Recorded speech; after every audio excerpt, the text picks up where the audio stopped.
Hi, okay, so what I'm going to try and do in this video is explain what I'm trying to do with this project, and uh, good things, bad things, everything is, I try and explain everything that's gone wrong, gone right, etc. And so if you're going to embark on this, try to save yourself some money and buy yourself a system based on the SJ4000 series of cheap cameras.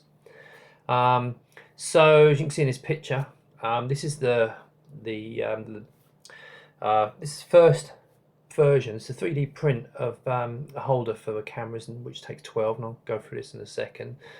It's done by Shapeways, and the reason for doing this video also is that the people have shown interest in wanting to buy this mount and then make their own systems up and either use my software or whatever. So I've got it on Shapeways. It's available. I was actually going to put a little bit of markup on top, about 20% markup, but I decided to just remove that and just literally all you're doing is paying for the printing of it, which is very expensive actually, to be fair.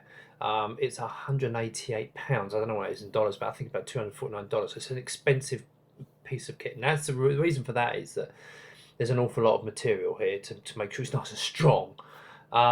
So let me just go through this, and I'll show you a little bit of history, so you can see where the whole project came from. So if you can see here, these two pictures, the bottom one was the original. I actually went into Maplins and got to, I was asking a guy now trying to make up a temporary holder, and he came up with this great idea, which is genius. I was always kind of thinking about it, but I didn't expect it. 120mm fan grids, I don't know if you can see in this picture below. They're fan covers. They just screw on. So I put one above, one below, and using these mounting frames, so I don't know if you can see that, hopefully you can. I'm going to do close-ups in a minute, but this is a mounting frame that comes with the camera. So when you buy these cameras, this is the, let me show you the cameras first of all. Right. This is an SJCAM Wi-Fi, which is really good. Okay, it's a lovely little device, and I really do like it. It's got a screen on the back, and it really is good. The only thing about it is for these projects is it's total overkill. Now this is about $65, but if you're clever, you can get from the same company. Fun enough, they actually make the same company make what I think they call it vanilla or something like that, but it's basically half the price. So whereas this is about £50, £55, this is about £32. And it's the same thing. There's no Wi-Fi. Okay, there's no Wi-Fi in it. It's just box down. Still get your screen. Okay, and it works surprisingly well. It's really nice little camera. Now, I've also got ordered the Xiaomi ones, which has got the same, I believe, the same Sony sensor as the GoPros. So the quality I expect on that to be better. But they're nice cameras, and I actually really, I think people underestimate just how good these things are. Oh no, you can't have that. The GoPros are £200 or £300 because they're so good. Well, I don't fall for that. Don't get me wrong, they're great products, but they're way overpriced. So Anyway, so getting back to the picture, so you can see I've got these, and you can see I've got four mounted around the sides, one above and one below, because I was trying to duplicate the whole way that the Freedom mount, which is again great product, but very expensive. I mean, £1,500–1,600 just for the hardware and 300 for the software. I'll come on to the software in a bit. So I was trying to do it a bit cheaper. Now I made a number of pitfalls as I've gone along on here. One of the pitfalls was, which is fairly obvious, is that the aspect ratio of these cameras, if you're running it, they're 16:9. Changes later, but they are by default they're 16:9, so you can get a nice 1080 picture, and it's a nice great. Now this video is being recorded on these cameras, so just so you can see, the audio isn't, I'm recording that another way because for some reason when I've got it into web camera mode, it's not giving out audio, so I'm using mobile phone to capture the audio, so hopefully it's not too rubbish. Anyway, so with the 16:9 ratio, it doesn't work very, let's just say, it doesn't work very well. So using it with 6 cameras or 4 around the middle, it's just not there. It doesn't work. It's stitchings all over the place, and it's a bit of a nightmare.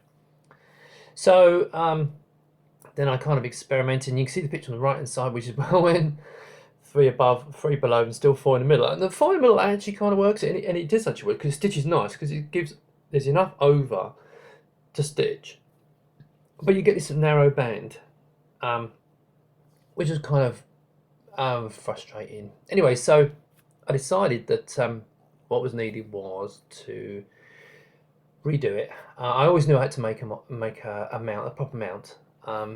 And all this has been. I mean, I'll be honest. I could have afforded to buy Freedom. I'm not gonna fib about that. And I've spent probably half the cost on it with this experiment. Just because I'll give an example. I got in touch with the manufacturer who actually make these cameras, and they run this advert about don't buy the fakes, la la la. But they actually, fun enough, not that there were a lot of fakes, but they make a cheap version, as I was explaining, which is the vanilla one. But they obviously want you to buy the really nice the Wi-Fi one because it's actually it's a brand, the SJCAM brand. So that's for them it's quite good. Anyway, so I bought, excuse me, you know, so I bought 6 of the Wi-Fi ones, and then I matched them up against my the cheap one, and the quality was exactly the same. I couldn't believe it. I mean, I checked on it, and it's the same sensor and everything. The only difference is it had Wi-Fi. Great, and it had SJCAM written on it. So that was a bit of a waste. Yeah, so that was a bit of a waste of money. So I've been swapping them around, and I really like the Wi-Fi ones because you can connect. You know, you can connect the Wi-Fi ones up to your mobile phone, and you can see it, etc., etc. Fantastic. But you can only do one at a time. So for what I wanted, it was no use whatsoever. So don't go splashing out the Wi-Fi one unless you've got a good reason for it. If you're trying to build one of these, get the cheap ones. And if you need to know whether I can put you in touch with well, I won't put you in touch with a company. I'll put you in touch with like eBay and that kind of thing, where you can buy them and point you in the right direction. At some point, I might actually start selling these, which are the cheap ones. Put a small markup and so on for people. But so I was trying to. I like building things, so I took this on as a bit of a challenge. Anyway, moving on because that was waffling on a bit. So all of these cameras, when you buy them, they come with everything you need. I mean, literally, they come with waterproof mounting. I mean, even the £35 one was £32, I think it was. It comes with so much stuff, it's ridiculous. It comes with a waterproof mount. So I was originally going to use a waterproof mount. So even for the price of this, you could throw it underwater. Although I don't think the 3D printed version would like that, to be fair. Anyway, but they come with this mount. So it's quite a straightforward mount, and it's got a screw above and a screw below. And then you literally just pop the camera and it clicks into place. And then you can mount it on top of, as I've got on this camera stand here, which is just holding the camera so it will film this. So that's then ready to go on there. Now, I'm just going to swap over and just show you the, oh no, not that one. Actually, I could have been using that. Right, so let's have a look at this. So let me show you this. So if you can see this, you see on the mount, I've got 12 of these. Now the top ones, they're mounted horizontally. They lay flat. But round the sides, they mount vertically. So you mount them up like that. Okay, so they all sit on there, as you can see with all of them, but they mount vertically. So you've got your aspect ratio the other way round. Let me just switch back. Here we go. That's it, there you go. Right, so you've got your aspect ratio with your 16:9 vertical. Now that's all very well, and it works, and I can do some stitching. It's not perfect. This is what you need to be aware. If you're going to use Auto Pano video, it works, but you have to really play around with it. Okay, and it's a bit tricky, and I'm still working on it. I've got lots and lots of ideas which I'm going to work on. You can actually have the 4x3 modes, but you have to enable them using webcam mode, which is what I'm doing here. So you need to enable that, and that's part of the live video project, which I'll come to in a minute. Anyway, so as you can see from here, so we've got our. Let's switch this back. Sorry, right. Okay, so they all mount on. They screw in the sides. Now I've got these M3 bolts, and I have, because they're 20mm size, I've got three little washers on it. And it screws in either side, as you can see. Both, well, I'll show you there, really, both sides. And I've also got lots of holes. Now, the holes are here actually to move material to keep the cost down, as well as The good thing is they've all got screens on the back, so when you turn them all on, and just so you can see, if you see down here is a USB hub. It goes in now. Now, importantly, very importantly, it's a USB 3 hub with a load of USB 2 inputs, and at the back you plug in the external USB 3, which goes to the computer. So that's helping getting the data. And I've obviously got all these cables. You can see I started out with black cables, make it nice and neat, but then a really important tip: don't buy cheap cables. I've also at one point £1.20 or something, and I thought they were fine, but they weren't molded ends, they weren't shielded, they were rubbish, and I had to throw half them away, and I ended up, just rubbish. So buy good quality shielded, molded cables. It's very important, because you're going to be throwing an awful lot of data transfer through this thing, so it's very important you do that. And then you just go around and you screw these on. Now, as you can see, I've got 3 on the top. Okay, and there's 6 all the way around the side, and there's 3 underneath. Okay, now that's okay. I would suggest for now, if you're thinking of buying this to use with auto pano video, not yet, because when these videos are outputting in 16:9, there is an overlap between the videos, but it isn't actually enough. So it's something I learned from this was that because of the angle I did the top to make sure it got the top where you didn't get a hole, I had to go an angle which kind of forced the front out a bit. Now, in an ideal world, this will probably, if I move the next version, will probably go up to maybe 9 around, a bit more like the Odyssey, which I think is about 12 or 16 or something like that. But it's going to go to probably 9 around the edge. Now that's if you're going to use auto pano video. So please, if you're thinking of using this auto pano video, for the moment, do not order it. I can't stress that enough. But what I'm using it for at the moment is live stuff. Now, if you saw the previous video I did, these 6 cameras that are going around the edge are hooked up through the hub into my let's go back onto here, right? They're wired up onto the hub, and it's 6 cameras around, and they're feeding the live data in.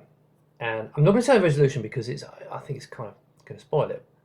Point is, I'm getting the cameras are firing in nice speed, and you do need a fast machine, because obviously you're firing an awful lot of data through the system, and I'm still experimenting with this. But what I've got is at the moment 6 cameras around the outside, give me pretty much, if I'm looking forward, I can see it's all video footage, okay, and it goes right the way around, and it's all running nice and smooth.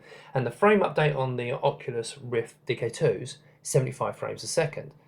So that's at the moment. Now, that's getting those 6 cameras of data onto the GPU. Now, once it's on the GPU, we can do tons of stuff with it. And so the plan is to then, with those cameras, and I'm going to try it with 9, because you remember if I said go around like that. It's all about data. Can I get the data onto the GPUs? Because obviously, if you're putting so many cameras onto it, the bus might not be able to cope with it. So this is all experimentation at the moment. But anyway, 6 cameras running beautifully, really nice and smooth, 75 frames a second. And then once it's on the GPU, my next part of this project is actually rather than just I've got a flat.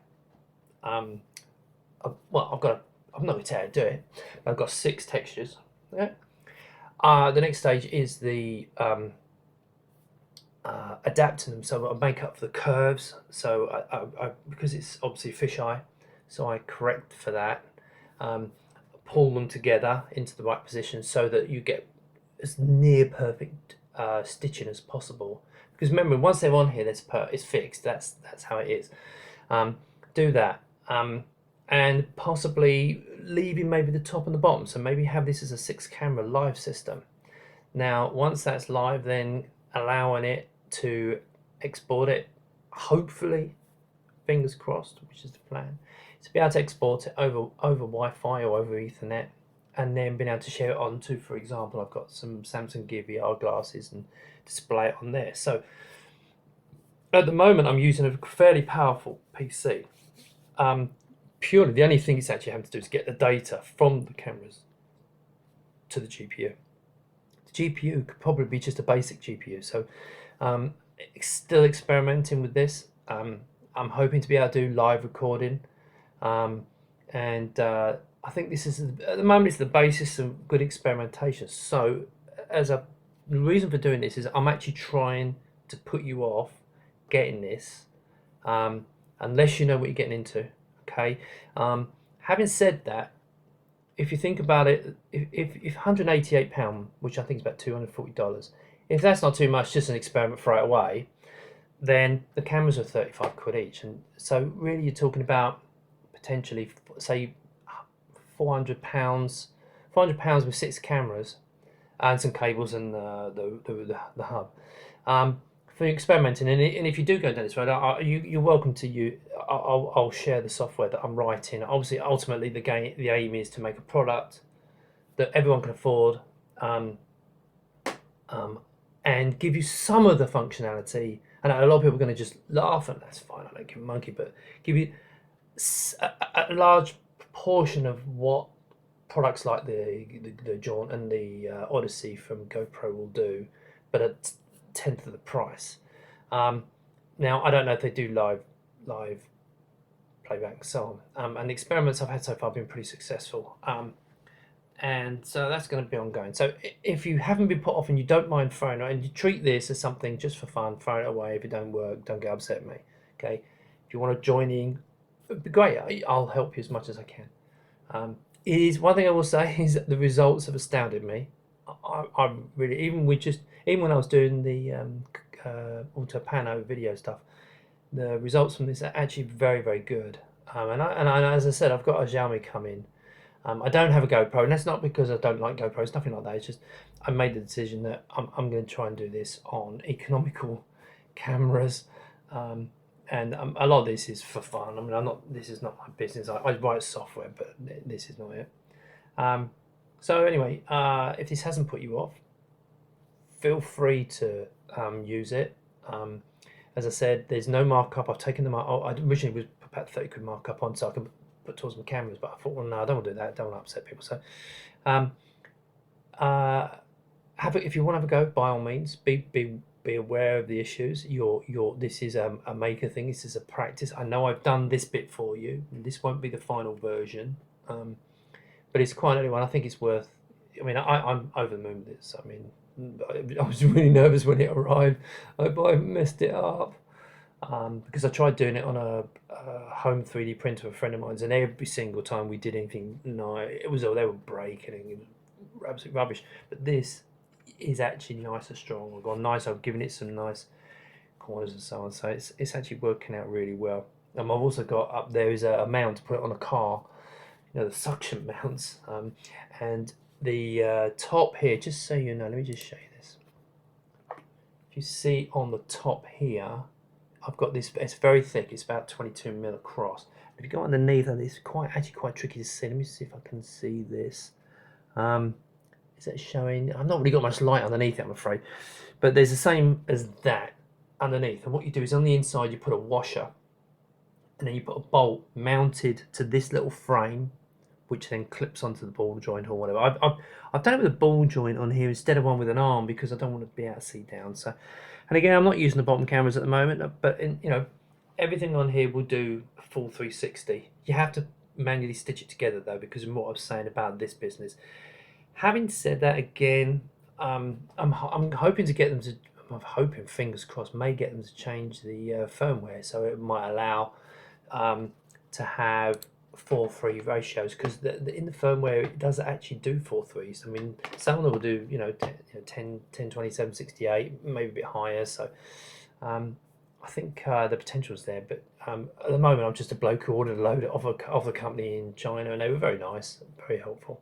But unless you're going to order a lot, they're not going to do much for you. So anyway, hope that helps. Sorry if it waffled on forever.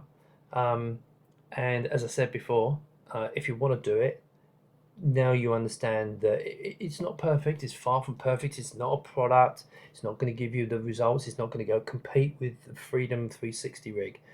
Not at all yet.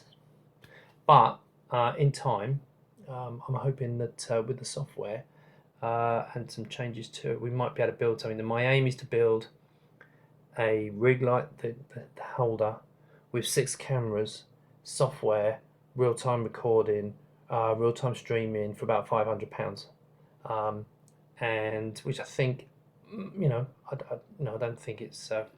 It might go up in price because if it turns into a product, things go up in price a bit. But even with this, if you're going to be thinking of playing with it, have a look on the link on my site, which I'll put a link to the story. Buy one of the cameras and just see if you like the quality. If you don't like the quality, it's not even worth worrying about. Just move on. But if you think it's not too bad, and my results, I'm quite pleased with them. I mean, it's not high-end pro stuff. But having said that, they have actually got a version coming out with 2550 by 1440 resolution. So and the Xiaomi ones I think have got the same, but with the Sony chip. So if that's good enough for GoPro, it's good enough for this. And they're in the same price range, and I've got one of them come in, and if they work, there are downsides of them. Then don't work with the webcam, so therefore the whole live stuff goes out the window. But I'll keep you informed. If you want to play, have a go, by all means, and I'll share what the work so far. Remember, it's beta, and that's it. Sorry I waffled on, and that's it really. Speak to you soon, perhaps.